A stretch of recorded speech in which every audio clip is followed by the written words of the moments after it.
Pokemon Ruby and Sapphire first released in North America on March 19, 2003. These mainline series games first got me hooked into the franchise. I'd gotten a Game Boy Advance for Christmas just a few months prior and constantly saw Pokemon cards scattered across the grocery store aisles. I would spend early Saturday mornings plopping myself down on the couch. Long before my parents were awake, I would shovel Cinnamon Toast Crunch into my mouth, anxiously awaiting for the newest show and the Who's That Pokemon section. On one faithful trip to Target, there it was. Pokemon Ruby. I looked up at the clear case and I'll asking my mom if we could get it. She quickly said no, but promised, "Dell, if you do well for the rest of the school year, I'll get it for you on summer break." Let me just say these might be some of the best grades I've ever received. As a child, Pokemon games were challenging and whimsical, and as an adult, full of nostalgia and joy. However, the nostalgia glasses fall right off as I steamrolled the game with an overlevel starter. As I grew up, the main themes in Pokemon remained relatively static, but the franchise I loved so much started to slowly lose its charm. I began trying to extend the life of the game by creating challenges for myself. The first one I tried was a living dex. A living dex is when you not only catch all the species of Pokemon, but have an active copy in the box as well. I think this challenge came about with the intention to transfer Pokemon from game to game and easily complete the whole dex with each new release. I love Pokemon games, but always find myself putting them down after completing my self-imposed challenges. Slowly, the way I usually interacted with these games started to feel much more like a chore. In attempts to drum up some challenge and excitement, I attempted a Nuzlocke of the only mainline Pokemon game I had never touched, Pokemon Ultra Sun. Needless to say, I got my ass absolutely handed to me. Halfway through the challenge, I discovered Ultra Sun and Moon are considered some of the hardest games to Nuzlocke. In a fit of rage, I took to the internet to find what would be the easiest Nuzlocke ever. And with that, I dusted off my 3DS, slotted in a copy of my favorite childhood game, and began drawing Mudkip as fast as humanly possible. This is the Omega Ruby Nuzlocke, but I'm gonna draw really fast.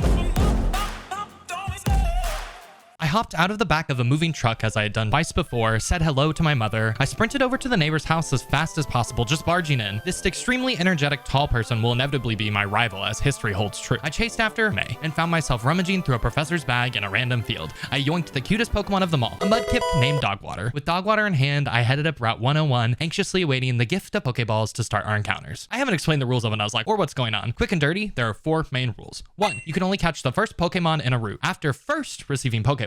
2. All Pokemon must be nicknamed, so I have something to inevitably scream when my partners are knocked out. 3. If a Pokemon faints in battle, you may not use it again. In the box they go. And 4. The level clause. You may not be stronger than the Pokemon in the next key fight. I had a list of this while streaming, and you can Google it. Pretty easy for most of the games. I reached Old Dale Town and get shown the difference between a mart and a Pokemon Center. Just outside the city in Route 103, I encounter May and begin my first fight of the run. Much like all the first fights in Pokemon, it's a battle of slaps and water guns. After 2 minutes of water guns and getting smacked around in the face, Dogwater swims his way to victory. I head back to the lab after our rival fight, and Professor gives us a Pokédex. May then gives us some Pokéballs, and the catching portion begins. The first encounter is Riley the Poochyena in Route 101. The next encounter is Trashman the Zigzagoon in Route 103. And then last encounter for the region is in Route 102, a Wurmple named... Wait, this can't be right. Pancake Nips. I'll be referring to Wurmple as pancakes from here on out. Petalburg City is where my dad, who does not like to hang out with the sun very much, lives. He's also the gym leader, but he won't even let me battle him at this point, which is very rude. He has the audacity to ask me to help some little green-haired kid catch a Roltz. That kid's name's Wally, and hopefully he just leaves us alone for the rest of the game. Heading west to Route 104, I get the next encounter, Delgo the Wingle, and promptly enter Petalburg Woods for our next encounter, Lily the Talo. A couple of bug trainers later, I run into a scientist looking very lost in the woods. A menacing-looking man in all red stomps his way towards us. The scientists and I cower in fear, wondering what this dastardly villain may want from us. You just want to battle? Sure, let's go. After losing, he yells about being a member of some Team Magma, this or that, something, city up ahead, cave up ahead. I don't know. But before we get to the city, we are forced to face a gauntlet of trainers just outside of the forest. And one of the scariest double battles of my life is up ahead. A Seedot with Bide. Bide usually does not seem that scary. I still don't know how the moves work, and I just kind of have this vibe from when I was a kid that it was gonna do a lot of damage. Let's just take a look at what Bide does in Gen 6. Oh, so just don't attack it. Well, Dogwater still takes the Bide, no problem. Hindsight is 20/20 in these situations. And just like that, we arrive in Rustboro City, home to one of the easiest gyms in the region if you choose the water starter. Would you look at that? I did pick the water starter. May drops us off right in front of the gym, but before I go in, I stop for a couple fights and a couple more encounters. Pancake evolves into a Cascoon. I catch a Whismur named Big D in Route 111. Now, I go crush the gym, 3 trainers and 1 Roxanne, and pressing the water gun button several times.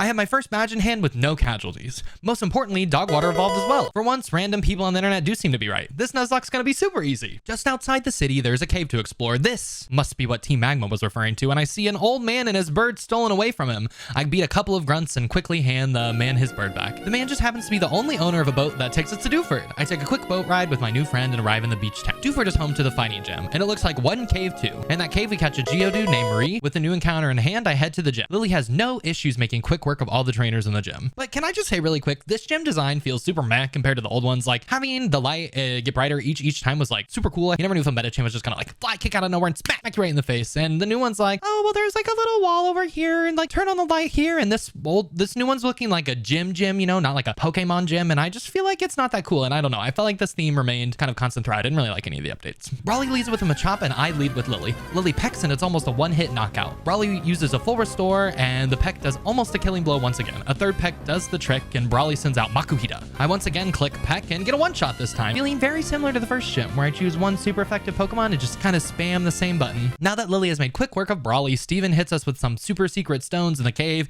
and a bunch of gossip about these old primal Pokemon. I don't really know. Our favorite old man takes us to our next stop, the sunny beaches of Slateport City. But unlike its sunny exterior, there's trouble a-brewing inside. I soon see Team Magma blocking the museum. After some exploring and handing some paperwork over to Doc at the dock, looks like they're preparing some special submersible to take a voyage. At this point, Team Magma bully their way into the museum. I wonder what they want in the dusty old place. Heading to the second floor, a mysterious man named Captain Stern is staring aimlessly at one of the exhibits. I talk to the sad man and Team Magma rudely assaults us. Battle begins and these grunts are very easy with our trusty Dogwater in tow. With the grunts defeated, their leader steps in. His name's Maxie. He hates water and is obsessed with sunlight despite his pasty ass looking skin. I give the old man some blueprints and finally these science folks may explore the bottom of the sea to their heart's content. After what I'm going to deem Team Magma Incident 1, I head north to Route 110. Route 10 is where we catch Slurpee the Gulpin. Now before I move forward, I have some beef with this route. For whatever reason as a child, I was unable to fathom the fact that I could travel underneath the bridge on that route from the top-down view. I thought there was nothing. I thought there was nothing to do at this point. I thought that was the end of the route. I spent weeks and weeks of my summer just slowing my Pokemon to 20, to 30, even to 40. I had a guard of water before I'd even left and made it to Mawile City. So now this route remains very triggering. Team Magma Incident 2 is stirring up. Looks like they're planning something nefarious at Mount Chimney. Before I make my way there, I stop at Route 103, battle a few trainers, evolve Pancake and Riley and Trashman. Then I prepare for one of the most daunting rival fights of the game. At this point, May has Wailmer, Slugma, and Grovyle, if you selected the water type starter. But I don't really have anyone that can deal with Wailmer. That's 1 out of her 3 mons, and I don't have a clear strategy to go up against. I plan to at least lead a Trashman to take on the Wailmer, hopefully just to be bulky enough, Dogwater for Slugma, and Lily to clean up on the Grovyle. But for some reason, May leads with Slugma. What's the point at me looking at this stupid guide if I can't get any advantages? I opt for the quick switch to Dogwater and take down the Slugma very easily. May swaps in Grovyle. I don't make myself play on set mode, so I swap in Lily. She pecks the Grovyle to pieces. I was so nervous for something that turned out to be easy peasy. After crushing the rival fight, I head north to Mauville City. Mauville is home to the electric type gym, which should be a breeze for our now half ground type Dogwater. But before facing off with the gym, I see Wally for the second time. He storms off before we can say anything. Looks like he's eagerly awaiting for us at the gym now. I pass by and he begs me to battle with him. He has 1 level 17 Rolts? Boy, I haven't a clue what's going on in that green head of yours. With that weird interruption out of the way, I make my way through the entirety of the gym easy as Dogwater crushes absolutely everything. With a new gym badge in hand and a new evolution form for Lily, I head north to Route 111, smash some rocks, get interviewed, see May on Route 112, catch a Numble named Wednesday. Get it? Wednesday? Hump day? You get it. You get the joke. With Wednesday by my side, I head up the mountain, but Team Magma is just standing in the way blocking the cable cars. So instead, I head inside Fiery Path, catch Guzzy the Coughing, and find myself at Route 112. In Route 112, I catch Ronnie the Machop, who I've just evolved straight into a Machamp. Route 112 is littered with trainers, one of whom is apparently Carmen Sandiego. I mean, look at that red hat. She even shows us how to make a secret base. Maybe I do know where in the world. After a whole bunch of battles, a kind old lady lets us rest up, and I head to Route 113. May is waiting for us and tells us how there is some professor researching meteorites in a cave nearby, but it's not the professor we're used to. It's a scientist, but she calls him a professor. Looks like that's where we're headed, but not before picking up DJ Drunky the Spinda. I progress through the route, heal up in some town that's not important, and talk to some other lady about Team Magma. Why are they always up in everybody's business? I'm gonna march right over there to the cave, so help me, leave these scientists alone. You know they can't battle well. You, Swablu, get in the bag. I'm naming you Stratus. You, Team Magma Grunt, battle now. Rushing into this double battle, I may have lost Lily to an unfortunate incident that was easily avoidable. Fine. Oh no, oh no, oh no, oh no, I forgot, oh no, oh no.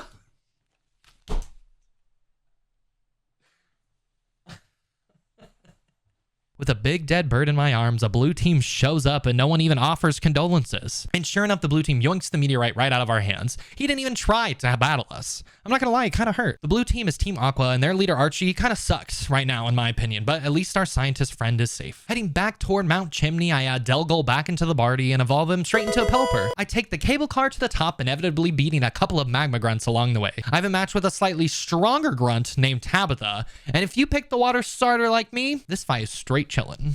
Okay, this is like the 6th fight that has been major. If you just chose the water starter, okay, it's fine. Just maybe pick the water starter if you're doing an Omega Ruby Nuzlocke. I don't know. Maxie is waiting for us, and I kid you not, directly over the volcano, and it's the flimsiest glass panel I have ever seen in my life. He goes on and on and on about this meteorite and some old ass Pokemon. He does slip in some useful information about the Mega Stones. Peep those shades. Maxie is now trying to start a straight up purge with this primal beast. Oh, it looks like it's fight time now. Let's go. Maxie leads with Mightyena and I send out Pancake. Maxie uses Swagger and I opt for Silverwind, but sadly I hurt myself in confusion. However, second time's the charm, but Mightyena roars out the Pancake and in comes Delgul. Delgul hits with a water pulse, almost knocking the big dog out. Swagger confuses us again and Delgul can't get it together. Mightyena hits hard with an assault and I go for a quick attack, narrowly avoiding what just happened to Lily. Maxie sends out Golbat, so I swap Pancake back in. Golbat confuses, but I hit with a super effective Psybeam. It does almost nothing, so I swap in for Marie, who, by the way, is a Graveler now, narrowly avoiding an Air Cutter death. Marie uses Smackdown and takes out the Golbat. Maxie's last Mon is Camerupt, which,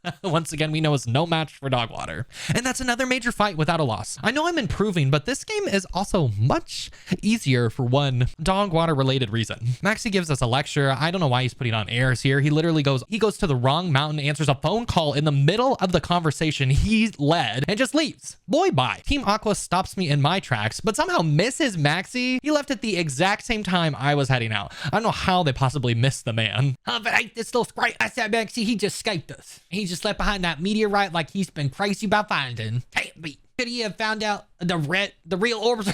I can't read. That sneaky little scientific so-so. I'm always left watching this bony. Backside run 2 steps ahead of me. After all this mountain madness, I make my way to Lava Ridge Town, who is home to the fire gym leader Flannery. And if you picked the water starter, I think you know the drill by this point. After beating Flannery, May yoinks us all the way back to Petalburg City before we even had a chance to explore the desert I was so fond of as a kid. Petalburg also happens to be home to the next gym and my dad, which you guys already know. Norman is the normal type gym leader, so I plan to just sweep the whole thing with Ronnie. Norman leads with a Slacking, who goes down easily with 2 hits. He did, however, manage to put Ronnie to sleep with Yawn. I should have known in the 3rd turn that I should have just swapped out. I don't know. I swap in Marie. He sends out a Vigoroth. Marie hits with a Rock Smash and Vigoroth lightly taps us with a teeny tiny feint attack. Rock Smash does about 1/3, but Norman heals after the 2nd hit. Vigoroth at least has lower defense and goes down in 2 more hits of Rock Smash. Norman now sends out Slacking and hits us with a Swagger, but I continue to opt for Rock Smashes. Marie hurts himself twice in a row and I use a quick Super Potion. Slacking does a feint attack and Marie finally breaks the confusion and hits for 1, 2, 3 Rock Smashes later, and the 5th gym badges are. Wally gives a surf and just runs away. Okay, thanks. I hope he has just more than a Rolts now. I suspect not, though. With surf in hand,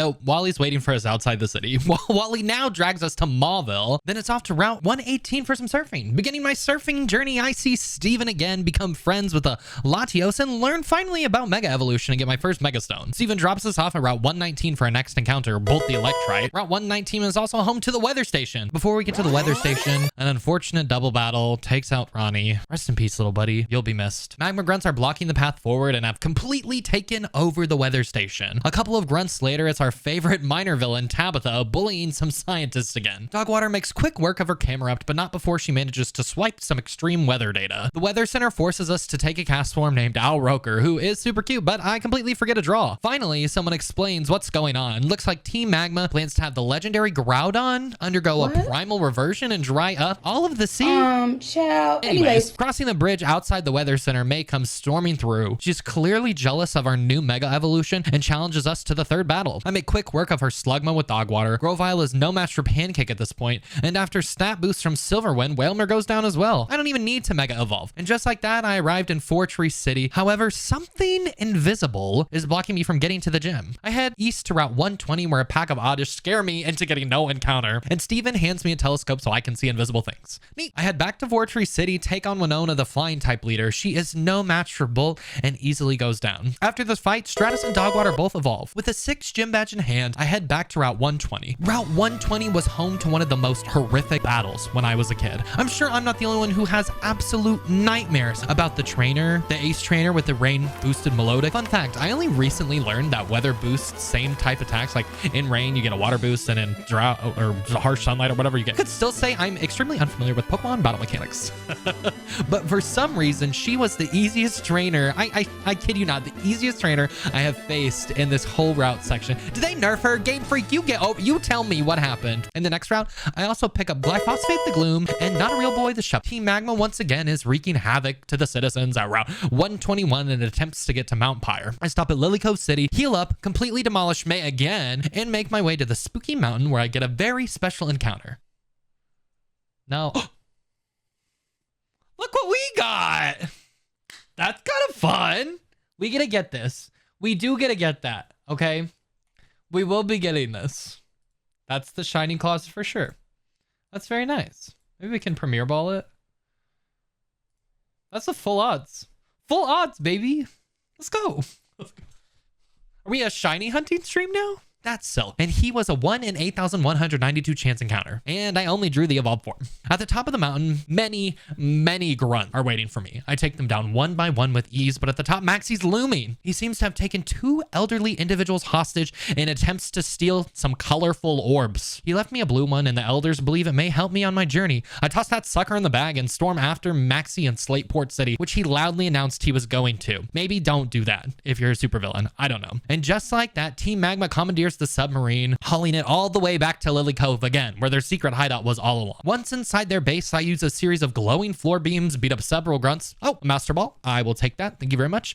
And a Horde of Poochyena. Well. If it isn't the even less important Magma sub leader waiting for us, Courtney. Who are you? Yeah, her camera up ain't nothing. But she did stall me long enough to let the more important members of the group continue their expedition to the primal Pokemon and their newly decked out sub that, you guessed it, looks like a Camerupt. I make my way out of the hideout, heal up, and prepare to head after Team Magma yet again. I head east to Route 124, battle a couple of trainers, and make my way to Moss Deep City. Once at Moss Deep, it's time to take on another grueling challenge. The new mechanic for Gen 3 was double battles. Double battles have already been kind of tricky in the run so far. I had to randomly sack Ronnie in a root battle. The Moss Deep gym leaders Tate and Liza are a double battle. Their main mons are Solrock and Lunatone, which should be no issue for Dogwater. However, Surf also hits my friendly mon, so I need to think of a strategy that not only will defeat them, but not kill one of my key Pokemon in the run. Okay, actually, that was super easy. What the heck? I'm a little surprised they only had 2 mons, but you know what? I'm not gonna complain. That's an easy 7th gym badge right in the bag. Exiting the gym, happy as a clam pearl. The earth is quaking. The sky is falling. A green beam of light shoots right outside of the ocean. The people of the town let me know that it seems to be coming from Route 128. They have a very good sense of direction, and I am a simple child off to stop the super ancient Pokemon in a villainous organization. Okay, quiz time. What does an 11-year-old, Team Magma grunt, and the leader of the Elite Four with silver hair have in common? A, we all really like Pokemon. B, despite being a grown man that is the strongest Pokemon trainer in the region, we are asking a child over and over to stop world-ending problems. Or C, Groudon. Yes, that's right, it's Groudon. You guessed it right. Choice C. Should be a different one, though. Heading south out of Moss Deep, I travel far and wide. Turns out the people of the town were right. Route 128 is just the spot. I head inside a secret cave at the bottom of the sea and stop the Team Magma submarine. But one thing no one told me in the village was that I was going to need 4 TMs to progress through that area. Dip, dodge, dive, and duck. No, wait, I mean surf, dive, strength, and rock smash. Repeating everything I did 10 minutes ago, I arrive at the not-so-super secret underwater cave again. I make my way through the cave, fight several grunts. Of course, these grunts are still no match for Dogwater. I pick up Eek the Golbat, solve several puzzles that took me a bit too long to get, you know, whatever. Regardless, after pushing all these boulders out of the way and huffing and puffing, I make my way down the winding cave, only to do some of the best accent work of my life. How pathetic you appear now, the fool, Archie. Maxie, you. He like works on the railroad. Archie does. And then Maxie's just like a pompous British museum curator in my head. Wow, just as I predicted. A little scamp. Even I, the great Maxie, have found myself wishing for something I cannot justify, and the logical desire that I harbored was to have you present here at this precise moment. Ha ha ha. And now that a fool's wish has come true. Fantastic. Nothing more could please me. I suppose I should make introductions. After the performance of a lifetime, Maxie is still no match for Dogwater, even with his newly found Mega Evolutions. After losing, Maxie has the biggest tantrum of his life, awakening the primal Groudon. But like most childhood dreams, the Groudon was not what Maxie expected. The sun turned far hotter than Maxie's calculations or the weather center. There was no way life could survive at all under these extreme weather conditions. And just like that, Steven swoops in too late and asks us to head to Sootopolis and chase after the Groudon. He flew there, but no, he didn't yoink us like May and Wally did earlier. He makes us freaking figure it out. I head straight towards Sootopolis with the harsh sunlight beating down on my poor small child body. I use every ounce of strength to pry open the door, wipe the sweat off of my head, and head down the cave of origin where Groudon has taken shelter. After trekking through the long dark cave, there he is, the awoken primal Groudon. I toss on a protective suit and hop on the back of the primal beast. Apparently we can just do that. Apparently we're friends, okay? I thought he ran away and we were gonna do all this stuff, but one Master Ball later,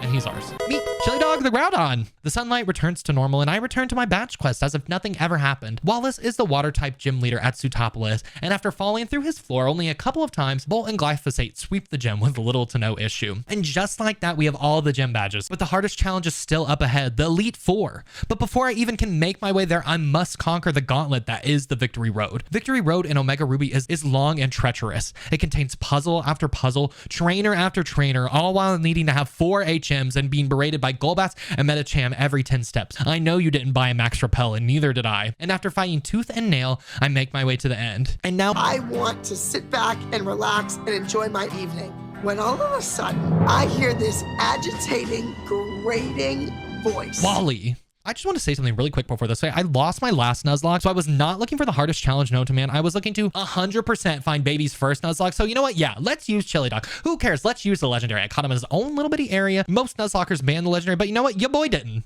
And while Wally had gotten much stronger, it seems to be of little avail. Chili Dog one-shots 1, 2, 3 of his little buddies. The Mega Evolve on the Glaylade was a fun twist, but he was still no match for Mega Stratus. GG. You did come really far from that weird Rolts battle we had at the beginning of the game. Now, finally, it's time for all of what our training has been for. It's time to face the Elite Four. I spent a couple of minutes, maybe I should have spent a couple more, preparing for each and every fight to give myself the absolute best odds. Dogwater was just a small mudkip making his way down Route 101, using Water Gun over and over until one day he became a Marsh Stomp, beating Gym Leader and Camera Up after Camera Up, and then finally a Swampert.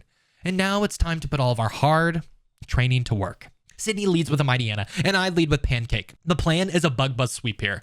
My first hit is a crit, and it knocks out. Sydney uses Shift Tree next, who uses a quick fake out, but Pancake goes for another Bug Buzz, laning a crit. That's 2 one-hit KOs in a row. Next is Absol, and you guessed it, we're going for Bug Buzz again.